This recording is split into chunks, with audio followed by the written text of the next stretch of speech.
Hey everybody, Kevin Coy here with Kevin's Micro Homestead, and took a little time off, but we're back at it. And I wanted to give you the next portion of the teaching I've got going on here for the tiny house build. So what I've got here is siding and trim that we're doing on this wall today. And so the first thing you need to do is get your trim up around your windows and your corners on your walls, and any place you're going to put trim, so that you know where your boundaries are for your siding. And so that's what I've done, is I've taken some 1x3 and trimmed out this window, and I used a 1x3 so that it seems proportionate to the size of the house and everything. If you were to use regular trim that you would maybe put on a full-size house, it would look a little clunky and blocky in my opinion, but that's entirely up to you, whatever you want to use on here. But so 1x3 here and 1x3 here, and I've got that laid out. So let me grab a piece here, and I just I took this other piece of wood and just boxed in my corner here so that I had it nice and level, and then I attached that with some good construction screws so that I'm nice and square for the round over here, because I'm going to have a piece going this way as well. And then same kind of thing with the window on the opposite end of the wall here. And yeah, you can kind of tell part of carpentry, if you come over here to this edge, is not just cutting wood but bending wood. You can see how crooked, and I bought this wood, it was straight when I bought it, but it's bent out. But all you got to do is pinch it down tight, screw it down, and you're in business. So here's another really extreme example. If I lay that on the wall, you can see how much bow there is to it, but you can push it down. Wood has a memory, and it has a it's going to expand and contract throughout the year depending on moisture levels and heat and the different seasons, and so you're going to have a little bit of space around these things just to give room for that to happen, or things will buckle and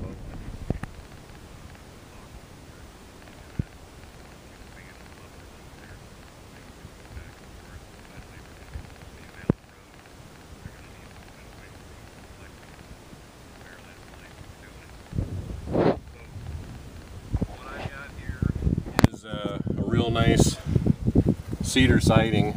It's a nice clear grain, you can't see any knots. It's a real pretty piece of wood, and it's cedar's really great. It wears well outside and takes the weathering, and so what'll happen is you can kind of see something was laying right here where the sun was hitting it, and you got this shadow, and then something else. This is probably sticking out farther than the bundle, so you got some different coloration here, and that'll all weather out on its own as it goes.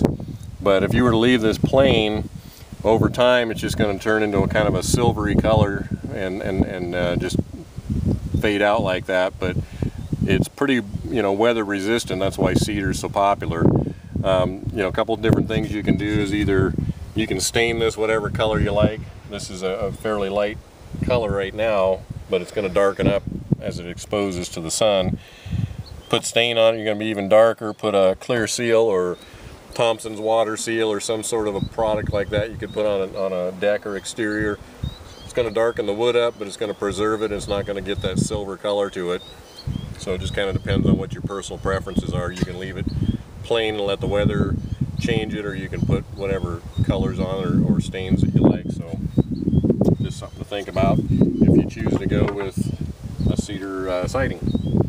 So the important thing here was making sure that your bottom course was nice and level before you start up the wall.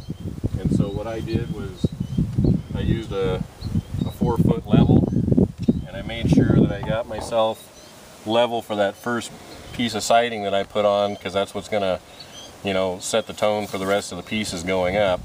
So once I got this piece leveled and I nailed it on there, then I can just go on up the wall and stay within the parameters of my reveal.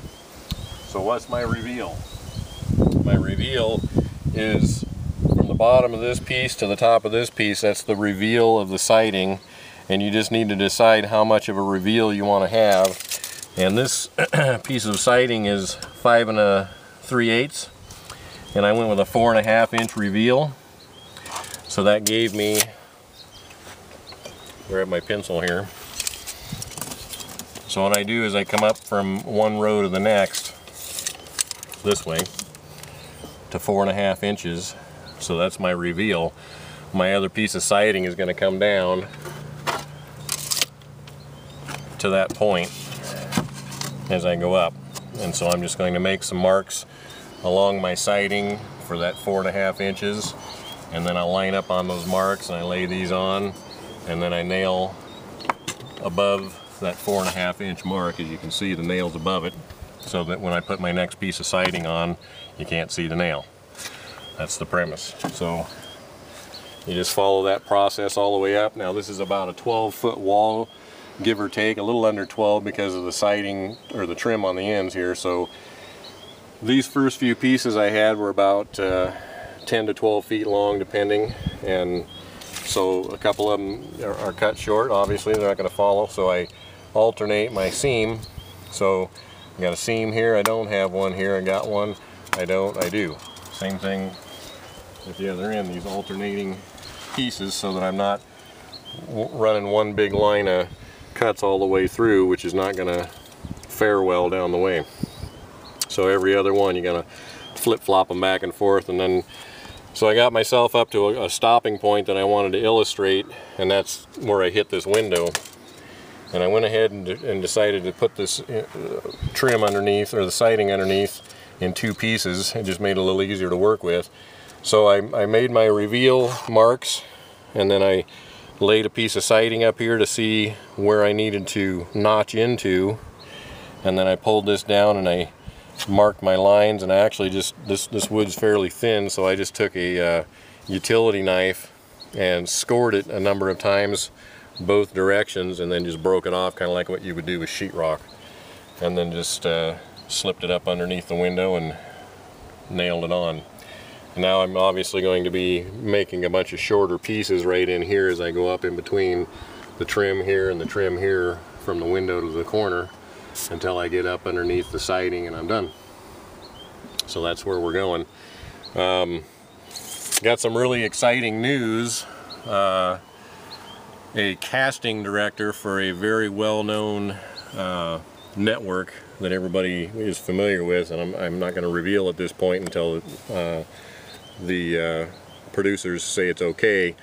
They're going to film us on an episode of their highest rated TV show for this fall, and so we're pretty excited about that. They found my YouTube series just like you guys did and thought it was interesting enough that they contacted me, and we've been in conversations back and forth on the phone and by email for the last month and a half, putting together a film clipping that we're going to do at the end of September. It's going to be 2 days of shooting, 8 hours of footage, and then they're going to whittle that down to somewhere between 20-25 minutes worth of actual screen time that they're going to put up on their episode for this next season.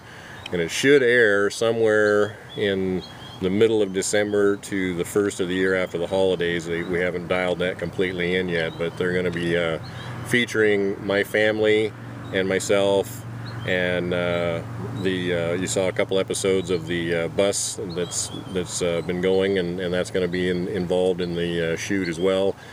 The film crew is a 5-man team coming down on their way back from another shoot in Alaska, and then they're going to hit here in our state of Washington and spend 2 days with us right here at our homestead, farmstead, whatever you want to call this place we live. And we're pretty excited that we got picked to be on this TV show. It's, when I reveal it, everybody's going to know what it is, and you'll probably be familiar with the actual TV show that they produce. But I'm going to leave it right there for now. But really excited about that. Stay tuned. We're going to have some special offers coming up when that episode airs to our fans and our followers, and I just want to let you know I really appreciate all your views. I've got 65 or 70 countries now following the process, and I wanted to get back on here and get some more footage for you guys so you can continue with this. So we're just excited, and we're looking forward to the opportunity of being on a really neat TV show. It's an international TV show, so it's pretty big stuff for us, and we were kind of hoping that would happen one of these days, if somebody would notice this process and find it interesting enough to document. So here we are. It took us about a little under a year to create that, and we're excited. We're going to see you on TV. We're going to see you on the next episode, so stay tuned and subscribe so you don't miss anything, and I'll see you on the next one.